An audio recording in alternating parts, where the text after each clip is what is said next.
mo, problema sa ating human, sa ating mga tao, lagi tayong naghahanap ng sisisihin. Kagaya nitong bata na ito, Ateneo de Zamboanga, saan niya nakuha yung baril? Parang machine gun na Armalite na hindi ko maintindihan. O, di ba? Bakit ganyan sila kabayolente? Sino ang dapat sisihin? Gobyerno? O ang mga magulang na nagpabaya? Disiplina, i-monitor? Ano ba ginagawa ng mga magulang? Sobrang busy sa trabaho, sa social media, sa TikTok. Ano nangyari sa mga bata? Masyadong kampante eh. Alam na natin ang panahon ngayon. Tapos isisising sa gobyerno. Isolated case po yan. Dami nagko-comment, nakakatakot na ang panahon ngayon, nakakatakot na ang Pilipinas. Kahit mapupunta kayo sa ibang bansa, nakakatakot po. Manood kayo ng mga news sa ibang bansa, mas nakakatakot. Walang makain, walang malinis na tubig, walang gasolina, walang petrol. Nag-iiyakan ng mga bata, walang makain. Mas nakakatakot doon kasi nagkalat ang mga pickpockets. Pero walang magawa mga kapulisan. Pinapasok ang mga establishmento, ang mga stores, sinisira, binabasag yung mga glass para makapasok, nanakawin lahat, pero walang magawa ang gobyerno, kapulisan. Wala man nahuhuli.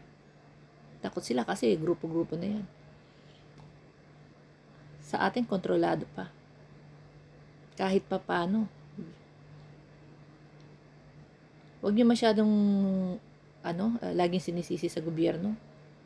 Sisihin niyo mga sarili ninyo. Masyado kayong pabaya. Hindi ko sinasabing perfecto ako, nagpapabaya din.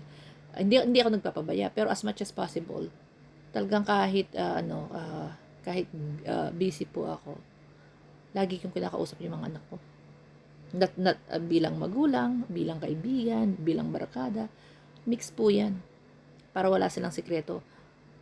Kahit may mga asawa ng mga anak natin. Gabayan natin, kinakausap natin, diba?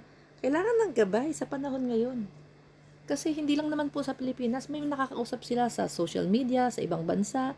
So, hindi natin alam kung sino kausap nila sa mga telepono.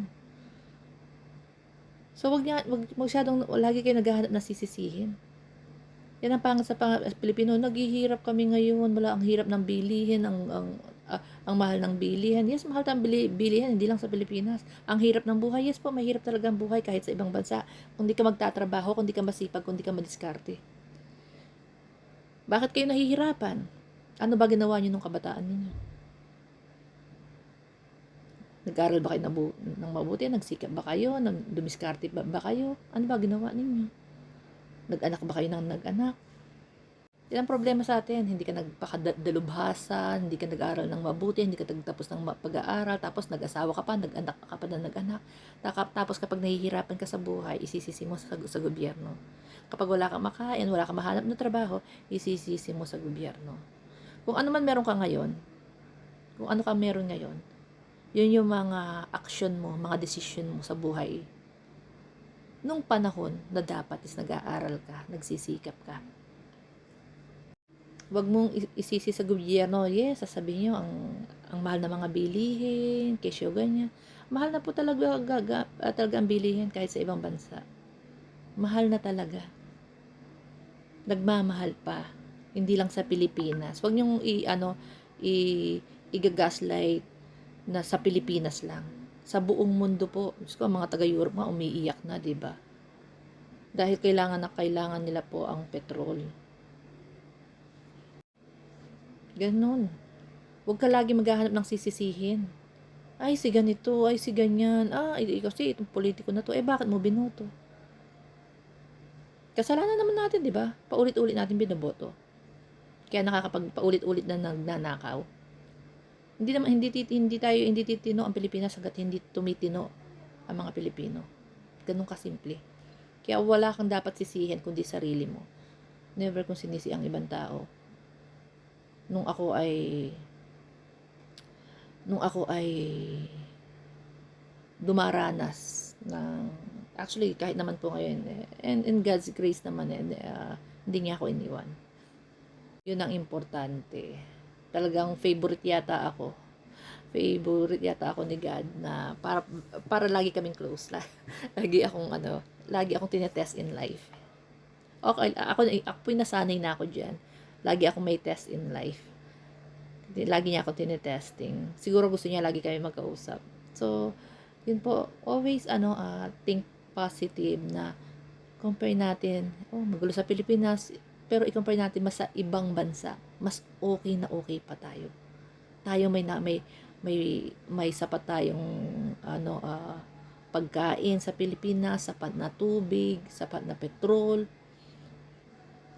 may tirahan, 'di ba? May internet, may elektrisidad.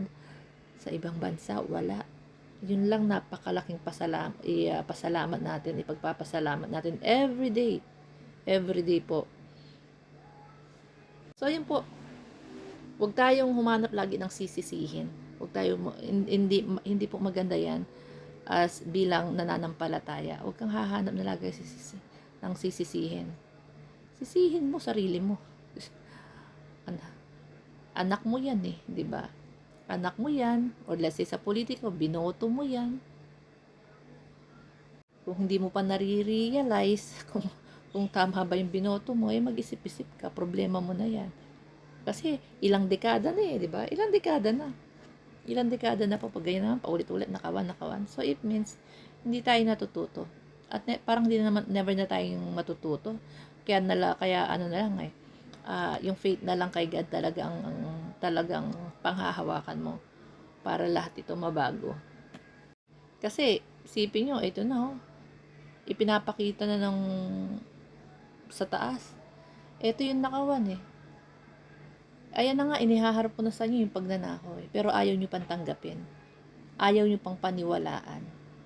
Matitigas ang ulo ng tao. Matitigas ang ulo ng human. Ayan na sa harap mo, yung mga ebidensya. Pinapakita ko sa iyo, imulat mo lang. Buksan mo ang mata mo. Makinig ka. Nakikita mo.